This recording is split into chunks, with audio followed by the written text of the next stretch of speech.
Sure. It's recording now. Anyway, I messed up. Yeah. To be great is to be misunderstood.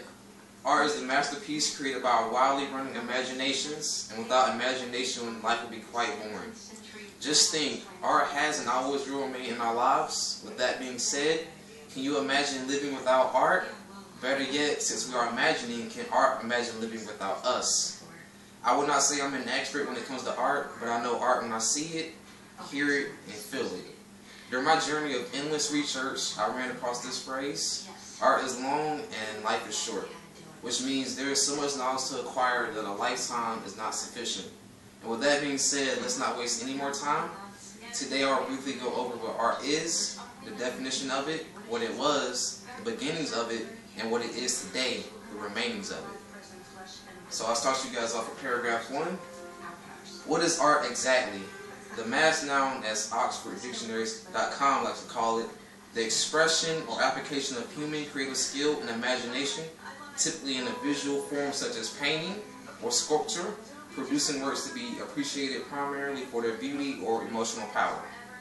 Our key word appeared within that massive definition, and that word is imagination. There are two reasons I agree with that definition of art. For one, I have never witnessed anyone who doesn't feel strongly about art, such as music, movies, paintings, photography, or poetry. Secondly, art is an expression, and it does require an observer to imagine how the creator was feeling at that time. And now I'll lead you guys into paragraph 2. What was art? To elaborate, what was considered art during its beginning ages. Art has been around for many, many centuries, to be exact, since the prehistoric era. As I resumed my research, I came across a very intriguing excerpt. Prehistoric people often represent their world and perhaps their beliefs through visual images. Art emerged with the appearance and dispersion of fully modern people through Africa, Europe, Asia, and Australasia, and the Americas. Paintings, sculptures, engravings, and later pottery reveal not only a quest for beauty, but also complex social systems and spiritual concepts. That truly amazes me, and I hope that amazes you guys as well. Art tells our story, and it tells our story by our design. And now I'll lead you guys into paragraph 3. What is art today? Today's art will be street artists, which are people who tag walls, or better yet, people who create graffiti. In today's times, artists are more freely expressing themselves without any limits or barriers to slow them down. We also have modern art, which includes major movements of Impressionism, Cubism, Surrealism, Abstract Expressionism, and pop art. The modern art era was all about impact, and if you can express the impact of the internet today in a work of art, you will seize upon the concept of modernism. And I'll end you guys with my conclusion. As we begin to wrap things up, I would like to make sure we each have an understanding of art today.